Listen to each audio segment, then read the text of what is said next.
chiitwa naMwari muupenyu wangu. Somebody was saying, how can you give that testimony inotaridza kuti wanga uri rombe uchibva kumaprazi uchicelebrata kukwira ndege uchicelebrate motikari uchicelebrate imba hazvina nebasa rese tikuenda kudenga hazvipinzi vanhu denga nekudii.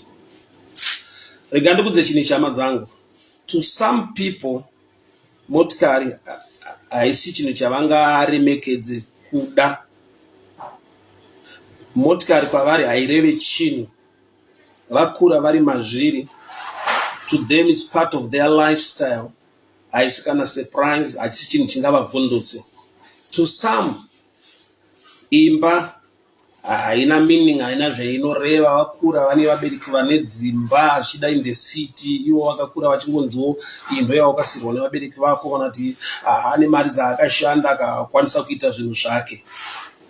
To some yekuroorwa anoti akatarisa beauty ainayo, akatarisa kungwara kwake nekurongeka kwake, anozoona kuti ndinowanikwa neatanga. To some it does not mean much kuti anoona ruoko rwaMwari. So don't get discouraged by such people. Vanoti testimony yako idika haina nebasa rese, zvinotaridza kuti uri munhu wokumusha kumaprazi sei uchicelebrate zvinhu zvisina nebasa rese, inda uchimuvwa nekukwira ndege nekudii. To some kukwira ndege i-lifestyle yavo, vakakura vachizviita, ndo kurarama kwavo, ndo mafambiro avo, ndo transport dzavo. To us, we see God in every element of life zvinenge zvinhu izvozvo, because tikatarisa kwatinenge takabviswa naMwari, handisi kuzonyarara kupupura zvingaite sekunge zvidiki kune vamwe. Kwandiri, I thank God and I always testify his goodness. Ufunge kune vamwe vanhu chinhu chidiki ende hachina nebasa rese, ukachitaura vanoti washaya here zvekutaura.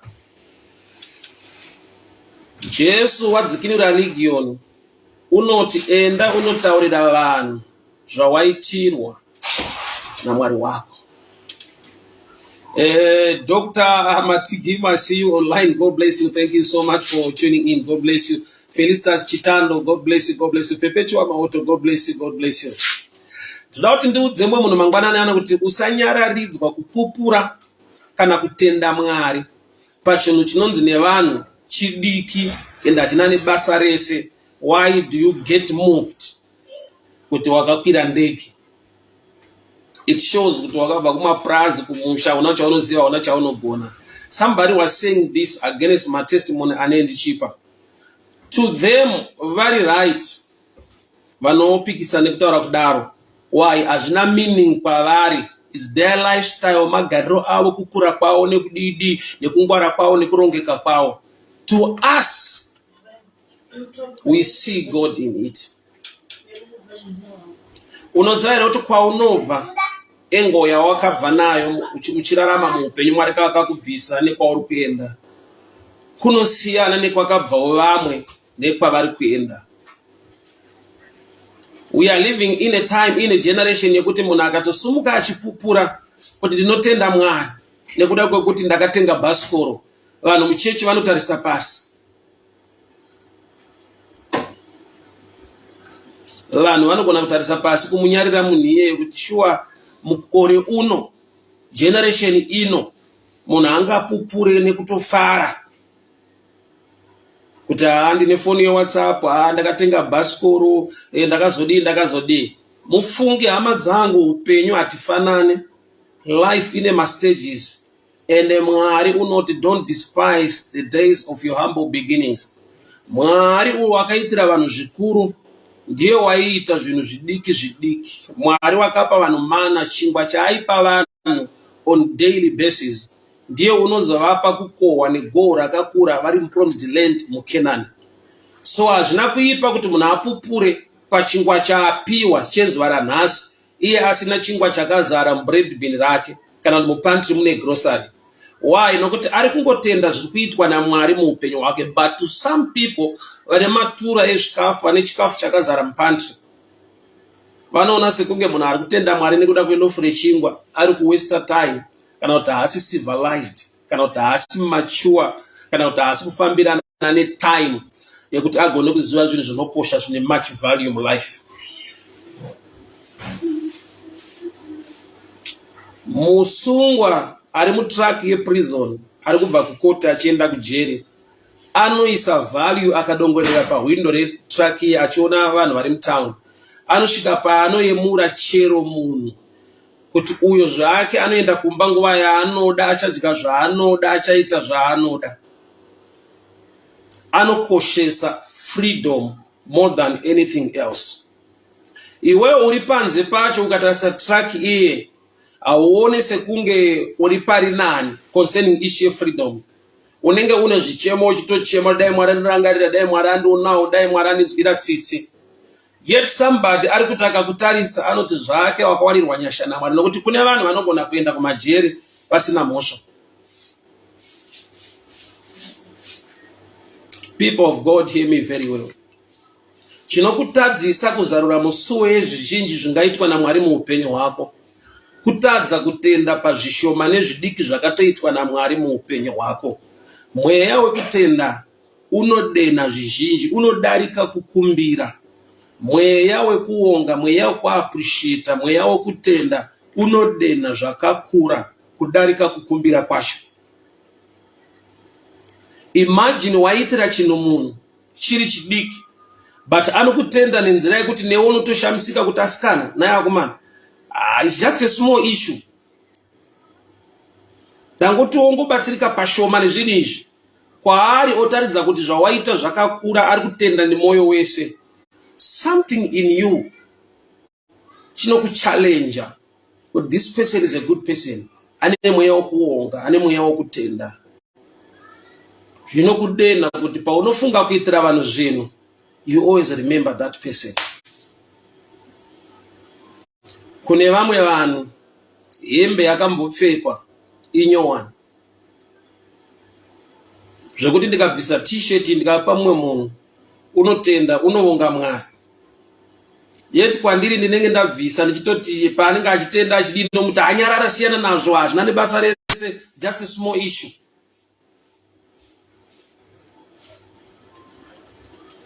To some hazvina basa. Saka Mwari Jesu unoti kuna Legion, anzi he went into a Decapolis. Decapolis means 10 cities. Wakaenda kumaguta anokwana kuita 10 achitaura zvaakaitirwa naJesu. Legion anga aitirwei? Anga adzikinirwa kubva pamweya yetsvina, anga apfekedzwa hembe nokuti wanga wabvarura hembe dzake dzese, wanga wapfekedzwa hembe. So chaari kundopupura nekuudza vanhu ideliverance uye nekupfeka kwaaita. To some nyaya dzehembe dzekupfeka hadzina nebasa rese. So uchaona kuti in our times, munguva yatiri kurarama, there are people vari kutadziswa kupupura nekutenda nekuonga Mwari nekuda kwekuti vanozvifunga kuti ndikataura nyaya iyi muchechi kuti ndinotenda Mwari, wakandipa motikari yacho iri second hand. Vanhu vanogona kuti vabuda panze votarisa mota yacho vofane kuseka kuti akomana mukore uno here munhu angati ndinotenda Mwari nekuda kwechekufambisa chimota chine problem ichi. Kune vamwe vanhu it does not mean anything. Don't get discouraged. Kuna Mwari zvine zvazvinoreva. Kuna Mwari zvine a greater meaning. Hauna kuachiva zvakakura, but pazvishoma nezvidiki zvawakaachiva izvozvo, imbotora nguva yekuti Lord, I thank you. Father, I honor you. I thank you for the gift of life. I thank you for your hand of protection upon my family.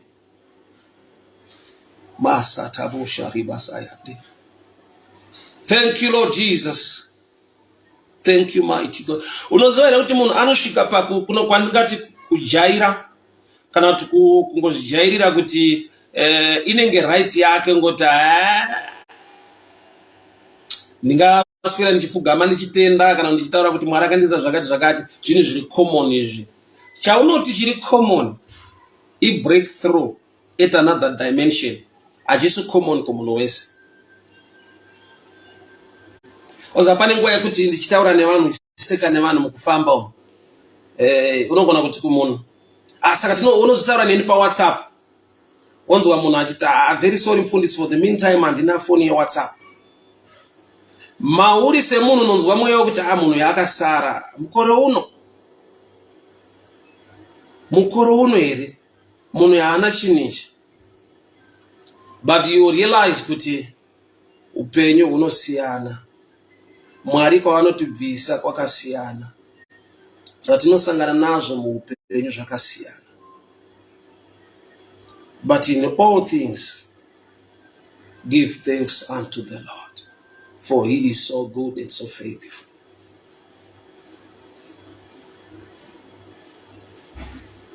Wese anokudiscourage kuti uregera nemweya wekuonga nekutenda Mwari,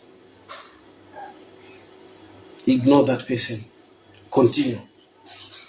I believe Legion paari kufamba achitaura mucommunity kuti Jesu wandiitira zvakati, ndiye wandibvisa kumakuva, Jesu wandisunungura nekudii. Some people vanoti but unei iwe muupenyu zvaurongofamba uchitudza zvokuti wakabviswa kumakuva kwawaigara wakasunungurwa. What do you have? Legion haana chekunongedzera in terms yezvimwe zvinhu zvingabatika muupenyu hwake, kuti dzimba idzo, mombe idzo nezvizvizvi. Chaari kutaura ndo chaakaitirwa iye, ende chinofadza Mwari vamuti enda undotaura zvawakaitirwa naMwari. So to some, that's why even in preaching, to some you don't mean anything. To some, hakuna munhu akadanirwa munhu wese. Hakuna munhu wese anoti thank you pane zvese zvaunoita. To some it does not mean anything. But don't get discouraged, because to some it means a lot. Inzwa, kana vanhu vachitadza kuda Mwari akavasika, vachiregera kunamata, vachitadza kuda Mwari, vachitadza kufarira Mwari. Kana munhu achitadza kuda mwana waakabereka, kana mwana achitadza kudawo vabereki vakamubereka,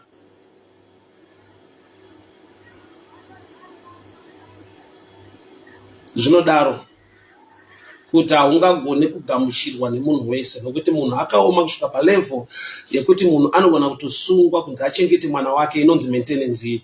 Munhu anotosungwa zvekutoenda kujeri achikumbirwa kunzi taida kuti mupewo mwana wenyu chekudya chekupfeka.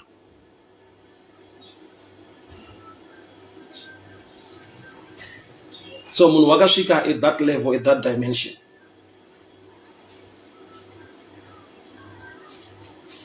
Dai Mwari watibatsira, Mwari watiwanira nyasha, tive ne a heart of thanksgiving, mweya wekuonga, mweya wekutenda. I need to read a text. John chapter 6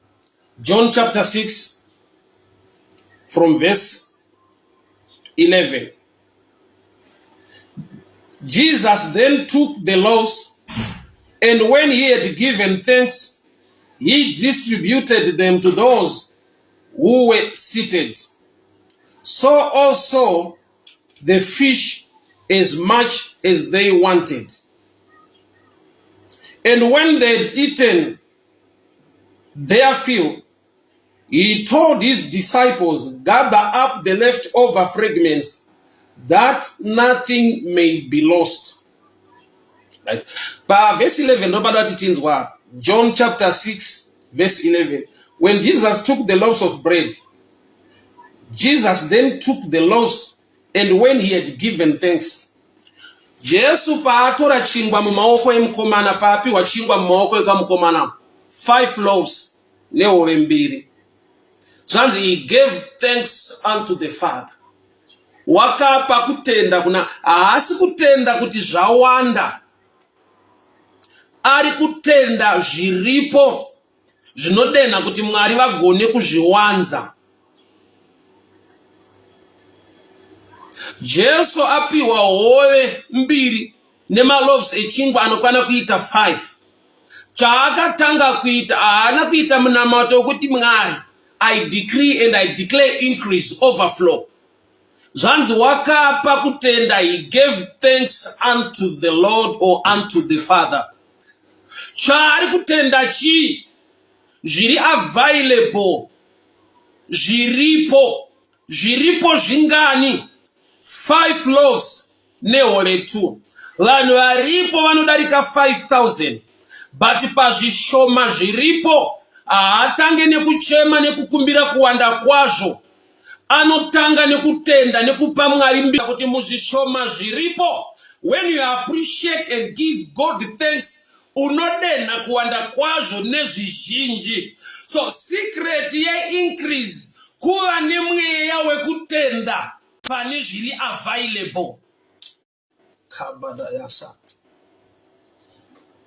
Kune vamwe hazvireve chinhu, kune vamwe hazvina basa, asi kuna Mwari wakakuitira zvine basa, uye nemwoyo wako wekutenda zvinodenha zvizhinji zvingaitwa naBaba muupenyu hwako.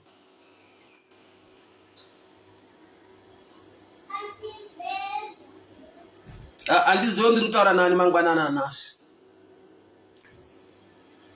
Kune vamwe zvinomakisa zvina nebasa rese. Kune vamwe zvinotaridza kuti wakasara. Zviri nani kuva nemweya wokuonga mukusara. Why? Because ukatarisa hondo yaDavid naGoliath, hondo yanga yato advanced yapa Iron Age, vanhu vakutorwa nemapfumo. But David nokuti akava nemweya wokuonga, akava nekutaura testimony nekupupura kuti Mwari wakandirwira kubva kushumba nekuberi, uchandirwira nhasi against this uncircumcised Philistine. Anga aine dombo muruoko rwake. Hondo yamubva from Stone Age to Iron Age. But munhu wakapa testimony, nyangwe achinzi ane zvakasara, ndiye wakava nevictory. Goliath akakundwa nemunhu ane dombo nechivhura mawe, iye aine pfumo. Ndiye ari advanced, ndiye ane zvinhu zviri nani.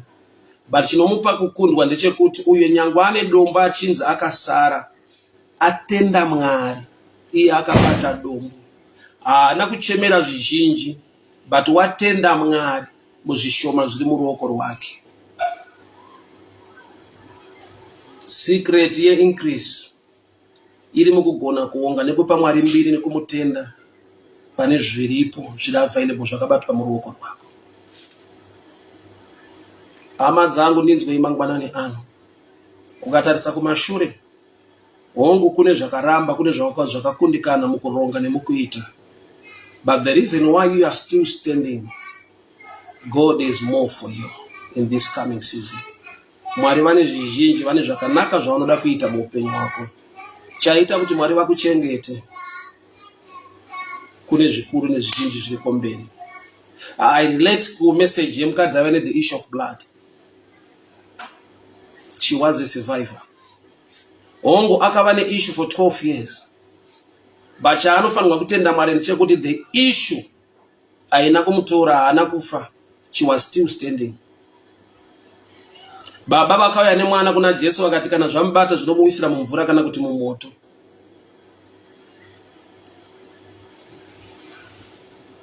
Chinhu wani chavaifanirwa kutenda ndechekuti nyangwe akawira mumoto, he was still standing. Nyangwe akambowira mumvura, he was still standing. Let's honor and give God thanks. Muzuva ranhasi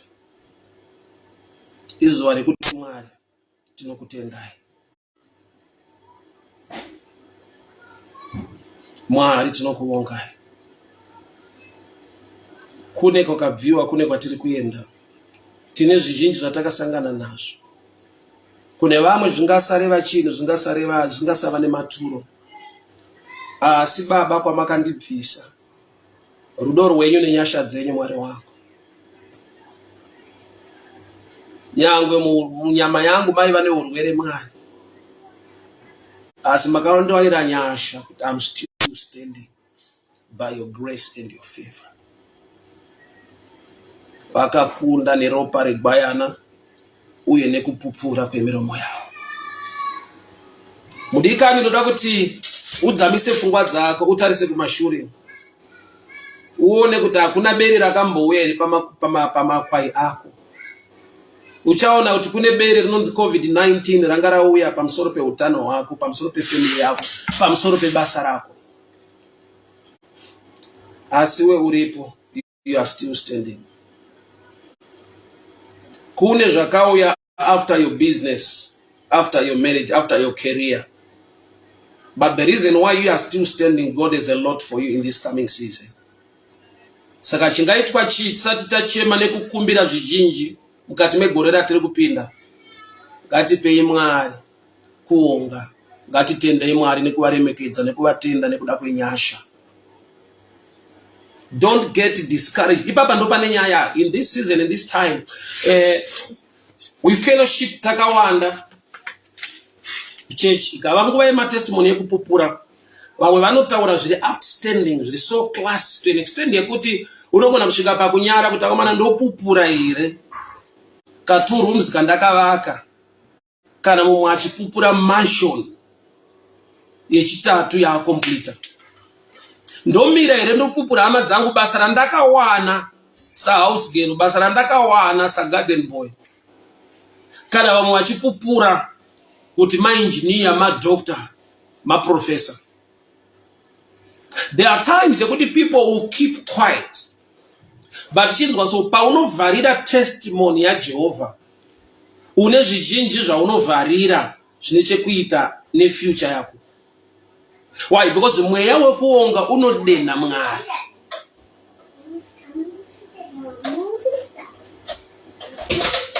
Mweya wekuonga unodena zvizhinji. Rega ndikupe picture. Mukadzi paakabata mukombero wanzu yaJesu, Jesu ndokubva ati pana andibata. Ndiani andibata? Who touched me? Azvireve kuti prophetically Jesu angatadza kuziva kuti ndabatwa nani. But zvine a deeper meaning concerning kuonga. Nokuti mukadzi anga atoporeswa, Jesu anoti ndanzwa simba richibuda mandiri. Pana andibata pana. Azvireve kuti Jesu haasi kutomboona kuti ndabatwa nani. Unoziva ndi Mwari, prophetically unotoziva. But pane nyaya ndepekuti munhu ngaabude pachena kuti vamwe vanhu vagone kuziva. Remember, Jesu anga achienda kumba kwa Jairus, kwanga kune mwana we12 years angafa. Samukadzi ane the issue of blood paakabata mukombero waJesu achida kuenda unnoticed. Jesu unoti pana andibata kusvika mukadzi unozobuda pachena. Jesu uri kuda kutsvaka kubooster of faith yemunhu waainaye nekuda kwezvaitirwa mumwe munhu. Saka tonoti ukanyarara zvawakaitirwa naMwari, une munhu wauri kutadzira, aifanirwa kunge achibenefita pakusimbiswa mukutenda. Anzwa zvawakaitirwawo naMwari. Inzwa Mwari paanokuitira chakanaka, ademonstrate his grace and his love to humankind. Saka iwo ukazvinyarara izvozvo, une munhu wawakuvadza, Mwari pavaitira iwewe vaitira kuti vamwe vanhu vagone kuziva, vagone kutenda, vagone kukura, vagone kufara nekuziva kuti Mwari zvinhu izvi unogona ende unozviita. Testimony yako imharidzo. Saka uchiona even masystems ekuchechi pane nguva yekupupura, time yema testimony, kozoita time yekuparidza. Testimony itori sermon pachayo yakavigwa unyanzvi hwaMwari nekugona kwawo kuti mwe munhu anotenda agone kukura, agone kubatsirika. So when you keep quiet, une munhu wawakuvadza. When you keep quiet, Mwari wacho vakakuitira vagone kufara nazvo nekuda kwekuti vakakuitira for a reason yekuti zvigone kubata uye nekubatsirawo vamwe. So ndakoti zvikonzero zvingatidzivisa kuti vanhu vape matestimony, zvikuru sei aya atinoti mamaina kana kuti madiki, inhau yekuti we are living in a time munguva yekuti tine vanhu vanogona kukudiscourage kana kuti vanogona kutaura zvikuru zviri kuitika mavari, to an extent yekuti ukaona yako nyaya inoita sediki kwazvo, unopedzisira wakutonyara kuti zvingaitere kuti nditaure nyaya iyi. Ko vanhu vanozoti kudii, vanhu havaseke. Shuwa ndingatende Mwari nekuda kwesutu. To some, chekupfeka hachisi muklasi yematestimony. To some. But Jacob une nguva yekuti ava nechiroto ari panzvimbo yeBethel yainzi Luz. amuka azora dombo namafuta unovimbisa kuti Mwari ndikadzoka mandipa chekudya nechekupfeka kwandiri kubva, I will honor you. Ndi Jacob uri kuti Mwari ndinokutendai nechekupfeka. To some kupfeka haisi nyaya, zvokuti ukamira pamberi pechechi ndinotenda Mwari ndakawana akandipawo hembe, vanhu vanotarisa pasi kuti ari kupedza nguva, tikuda matestimony machine epower raMwari hombe, power riri levels, power riri dimensions. I'll give you the picture ye light. Light randiri kushandisa pano ring light riri kuvheneka but at a lesser level or power than tikatora a flood light. Lights atinawo mudzimba ari mudenga anovheneka mumba, but light irori tikarisa mustadium harina meaning, asi tikari lighta muno mumba rine meaning.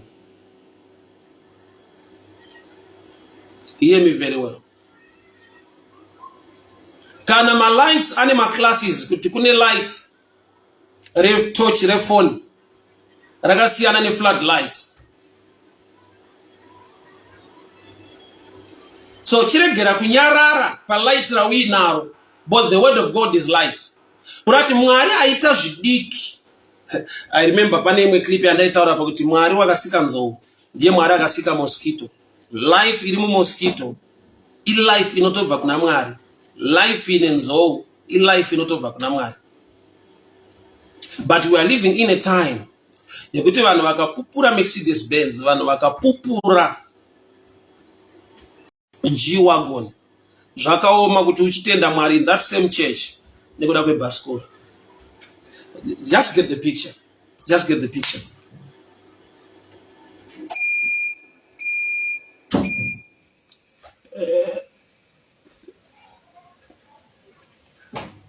Father, we thank you for your love. We thank you for your mercy. We thank you for your grace. We thank you for your favor. Sorry, my gates angwa and do kudai dai. We are okay now. You. Yeah, we've switched to solar now. But gates I end. That's why I'm with a sound here.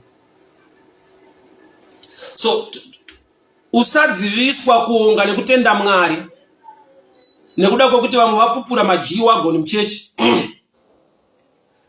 Iwe kuti uchisimuka uchinyoresa kuti ndoda kumbopupurawo bhasikoro, unoita nge wakasara. Unoita nge wakasara. Hama dzangu, Mwari wedu ndi Mwari unoita zvinhu nenguva dzakasiyana and achiita zvakasiyana kuvanhu vakasiyana. Bofu rinofara pakauya mushumiri unotaura kuti receive your sight. Agara achiona haagone kufara. Ane vhangeri raakuda raanopa value kudarika nekushumudzwa kwemapofu nokuti iye haasi bofu. So our situations, our challenges are different. So kune mumwe ndikapupura kuti Mwari vakandipa pekugara, mumwe anogona kukudza kuti hazvina nebasa rese tiri kuenda kudenga. Mumwe unodaro out of bitterness kuti iye haanawo pekugara. Saka kune vanhu vasingafari kana chakanaka chaitika muupenyu hwako. Izvozvo zvizive. Ndo upenyu, ndo kurarama, ndo panyika patiri. Don't expect munhu wese kuti yes, nokuti there is something good chaitika kwauri. They will always find a reason yekuti hazvisi. Kana vanhu vachitadza kuda Mwari akavasika, hazviite kuti iwe udiwe nemunhu wese. Hazvigoni. Ende kana une tarisiro yekuti vanhu vese vachakuda vachakugamuchira, uri kucreata chilifestyle chinorwadza, chinopa vamwe kufara nekunyemwerera muupenyu. Hazvidi kuti udiwa nemunhu wese zvinhu zvese zviri right. Kugona kuaccepta mafacts anenge akaita seiwayo mulife. For example, semushumiri, hakuna mushumiri achadiwa nemunhu wese panyika. It's impossible. Chinopa Mwari kuti adane vashumiri vakasiyana kuitira kuti vhangeri rikava rimwe chete, but kune munhu waunogona kusagamuchira, kwete zvaari kushumira but iye semushumiri wacho. Why? Nokuti munhu ukasamugamuchira haugone kugamuchira zvaanotaura kana kuti zvaari kuita. Munhu kana akaipa kwauri haana chakanaka chaanogona. Munhu kana akanaka kwauri zvinokavha zvese zvaanokundikana. Bible rangu rinoti love covers a multitude of sin. Rudo runoputira uipu hwose. Kureva kuti kuipa kunoburitsa pachena. Kana rudo ruchiputira uipu hwose, kuipa kunobutsira pachena maera nekukundikana kwemunhu kwose. That's why Jacob paakaropafadzwa pamba pawe mai vake vakamupa tipi yekuti tiza. Ibva pano, your brother is after you. Ufunge rugare nenyasha zvoda kuuya muupenyu hwako. Zvichakucreatera ma-enemies as well as people who celebrate with you. Both sides hadzishayikwe kana zvakanaka zvaitika muupenyu hwako. Vanofara newe nevanorwadziwa nazvo ndo panyika ndokuti vanhu. Don't expect kuti munhu wese achaita cheer up achafara newe because waiva bofu waakuona. Blind Bartimaeus achidanidzira kuna Jesu, vakamutinyarara. Vanhu vanoona, indaifungidzira kuti kana uri bofu vanhu vese vanokufarira. Vanhu vese vanofarira kuti uzoona uchemo kuna Mwari. But blind Bartimaeus ari bofu, kune vanhu vakamutinyara, kune vanhu vasingangoda kuti panhamba yekuona tuone takawanda. Hausi kushandisa maziso avo. Uri kuti Lord, so I may receive my sight, not their sight. But still there are people who are not happy. That's life.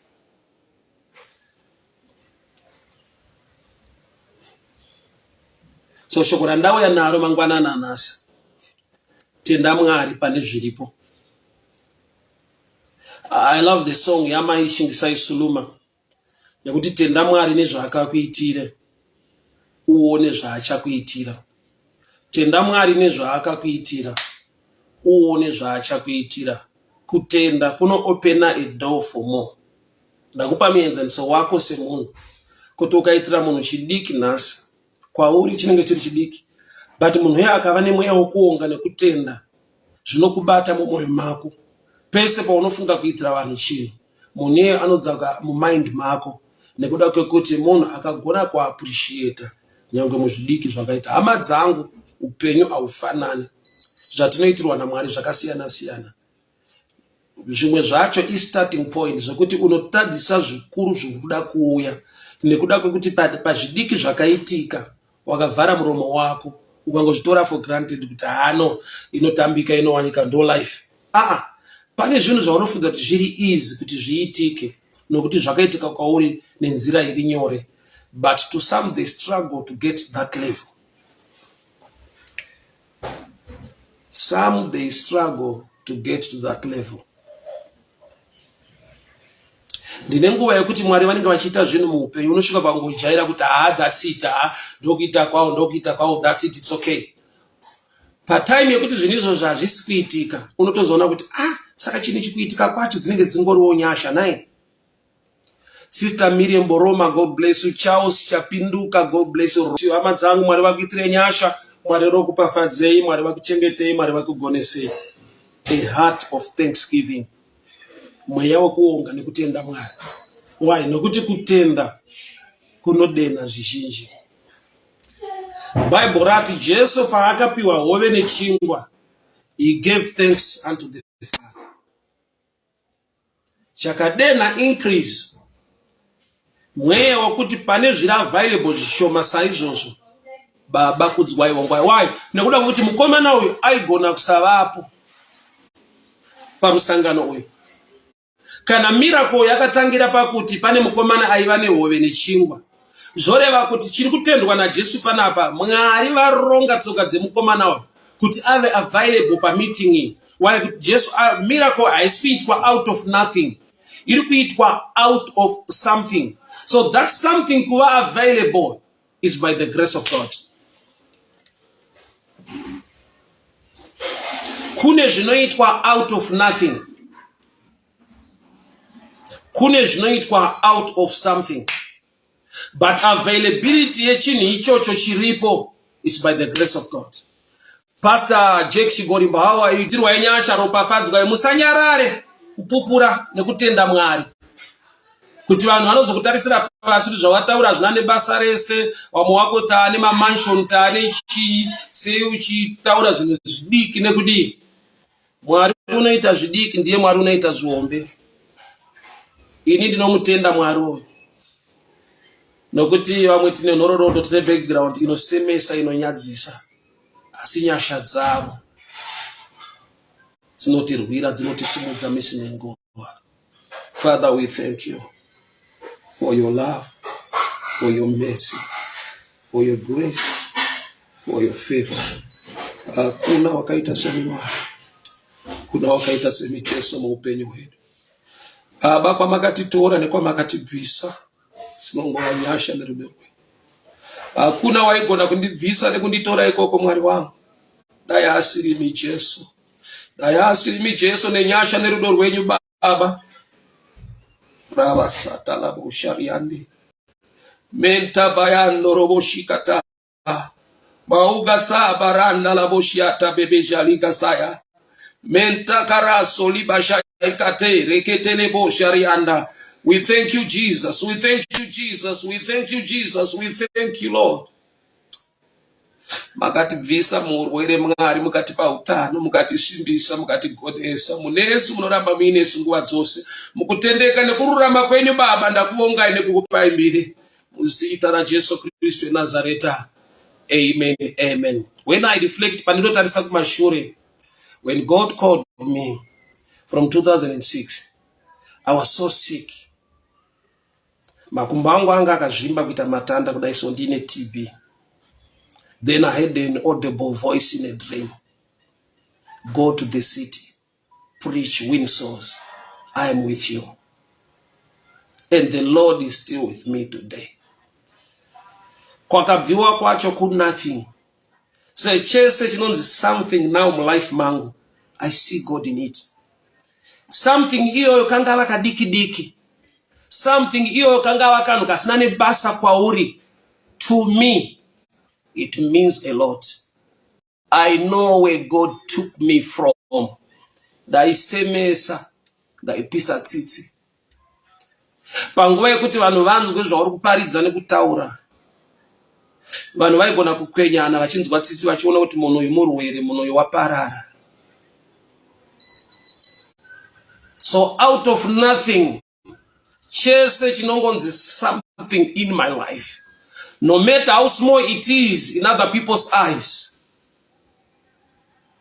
I look up unto him and say, thank you, Jesus. Thank you, Father. Thank you, Lord. Baba takupai mbiri nekukutendai nokuti makanaka. Thank you, Father. Thank you, Holy Spirit. Thank you, Jehovah God. Thank you, Ancient of Days, everlasting Father. I thank you for my family. I thank you, Baba. I thank you, Lord. Protection nenyasha dzenyu Mwari wangu. Ikatabo sharianda. Nokuta msimure wenema. Makati enda ndinewe. Ndiri kuona nyasha neruoko rwenyu Baba. Ndinokutendai